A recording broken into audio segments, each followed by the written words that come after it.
qalbii qabda taanan waan biyyaaf baate beekta taanan kaayyoo qabda taanan haala kanaan milkooftee gara biyya keetti deebita. Yookaan immoo qalbiin qabdu taanan waanuma argite duuba kaatta taanan waanuma sitti fakkaate raawwatta taanan harka duwwaa kee akka biyyaa baatetti bututtuu shaanxaa qofatti guuttee gara biyya keetii galta. Viidiyoo kana shamarran biyya Arabaa kamuu hanga xumuraa dhaggeeffadhaa.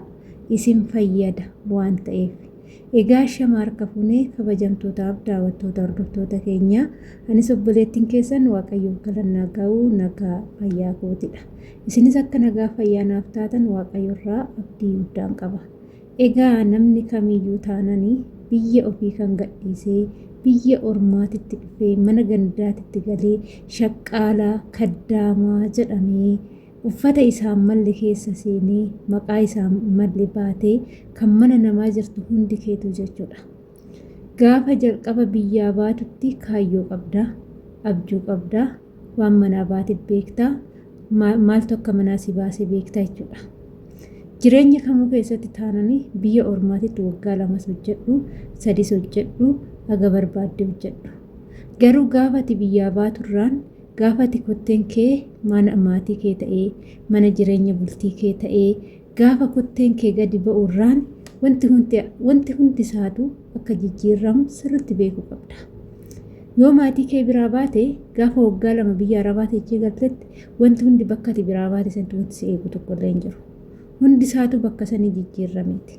Gaafa mana bultii kee keessaa kan baatu ta'es immoo manni ati gattee baate sun akka itti gattee baatetti sin eegu. Kun hin badaa, kun hin jiraataa, kun hin cabaa, kun hin olkaa waa baay'eetu badaa jechuudha. Garuu ati immoo wanti beekuu qabdu taanaan anas ta'ee sinis ta'ee taanaan gaafa kotteen keenya mana sanii gadi nu ba'u bararaadha jennee dirree xiyyaaraa dhufnee boolee seennee xiyyaara kurrurraan ani maafan biyyaa ba'aa jira. Kaayyoon kiyya maalidha? Maafan biyya ormaatti deemaa jira jennee sammuu keenya gaafachuu qabna. Mataa keenya gaafachuu qabna. Yoo gaafanne immoo deebii gahaa arganna jechuudha. Innaa deebiin nuti gahaa argannu jalqaba irratti ate asitti gadi baatee wanti hojjettee gadi baatee wanti boccee deebitee wanta tokko gootu tokko hin qabu. Ani asitti gola madaamii keessatti madaamii yoona ajajamee fi yoona hojjechiiste hojjechiisee fi hojjedheen kallattii tokko qofaanidha kan maallaqa argattu malee kallattii garaagaraatiin miti. Maallaqa hojjennee kan ittiin argannu kallattii tokko innis kallattii gola madaamii keessa hojjechuu akka ta'e hundi keenya sirriitti beekna. Kallattii kanaan maallaqa argannu kana kallattii garaagaraatiin hin baasna yoo ta'e nuti yoomillee hin jijjiiramnu jechuudha. Maaliif jennaan maallaqni kallattii tokkoon ba'u kallattii tokko qofaan dalagaarra ooluu qaba malee kallattii garaagaraatiin firfirfamuu qabu jechuudha. Maallaqni shamarran biyya Arabaa waggaan fagoo fakkaatti guyyaan geechuu hin argitu. Osumaatiin argin waggaatti jala geechi. Yoo jabaattee waa hin godhanne osoo waa tokko hin godhatiin waggaa tokko waggaa 2 waggaa 3 lakkoofsista.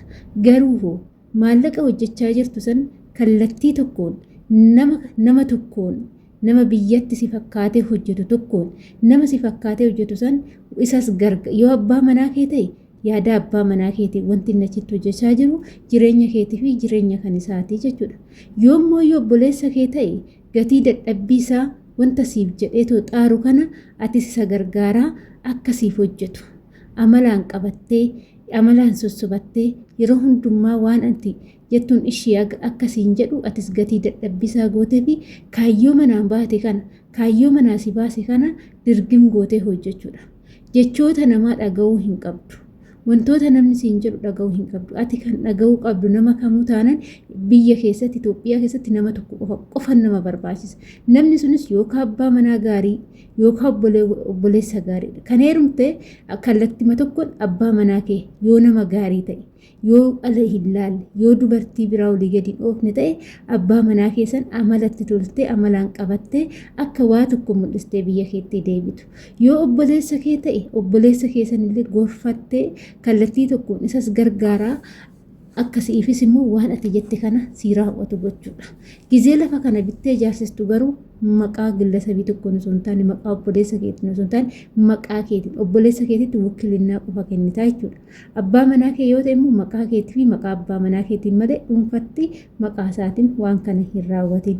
Kanaaf namni kamiyyuu taanan kaayyoo manaa ba'isan yoo namni kana sii godhu hin jirre ta'e yoo namni kallattii lamaan kana namni si gargaaru namni si cinaa dhaabbatu hin jirre yoo ta'e maallaqa kee baatiin madaam irraa fudhattu akkaawuntii irra galfachuu osoo hin taane asitti irratti duutee awwaallattee qabachuudha jechuudha.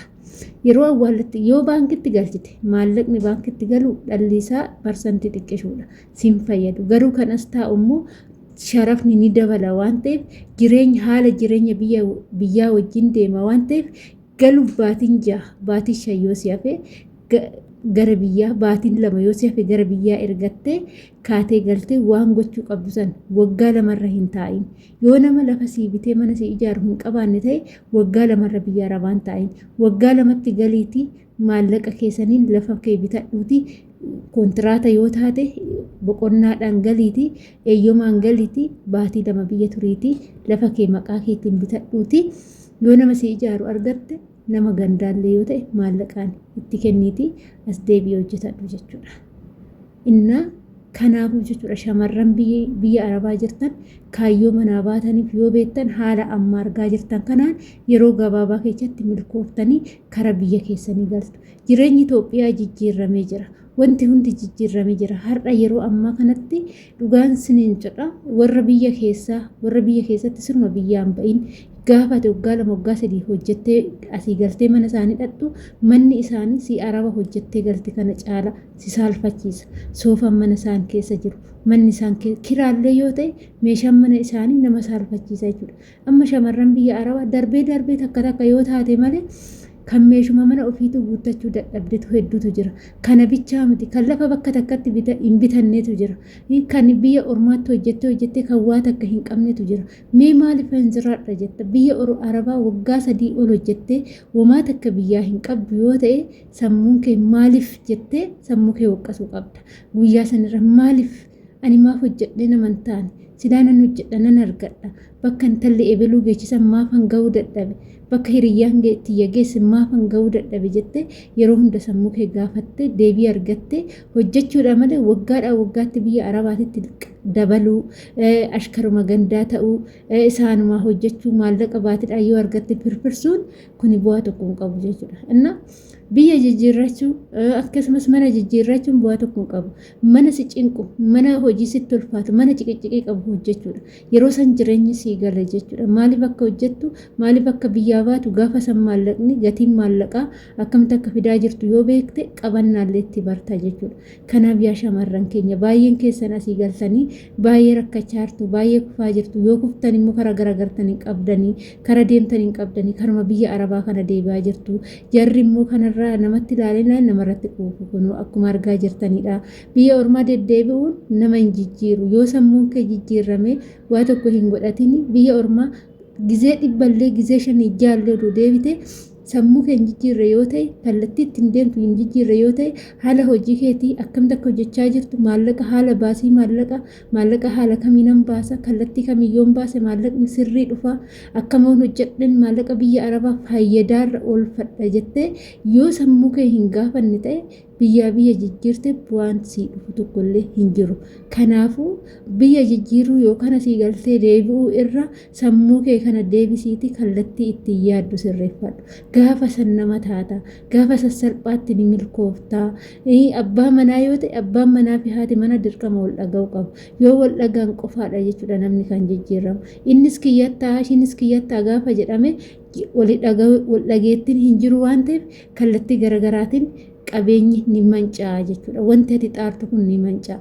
Kanaafuu dirqama bultii nama lamaa jidduutti illee yoo jiraatan wal dhageechanii biyya arabaatitti inni kan biyyaa si dhaga'e ati kan asii dhageesse haala saniin maaliif akka biyyaa ba'an beekanii hojjechuudha malee goluma ormaatitti biyyuma ormaatitti deebi'uun bu'aa hin qabu. Kun shamarran biyya arabaatii fi anaan dabalateeti jechuudha. Sin qofaaf osoo hin taane viidiyoon kun kan fayyadu kana fakkaataa hordoftoota kiyyaa viidiyoon har'aaf qabadee dhufe kana fakkaataadha. Mana kanaatiin immoo waaqayyo baga si milkeechee baga kanaan si ga'e jiraatii naaf eebbisaa isiniin jiraatu turtiin wajjin gootaniif galatooma hanga viidiyoo biraatti wajjin baay'ee.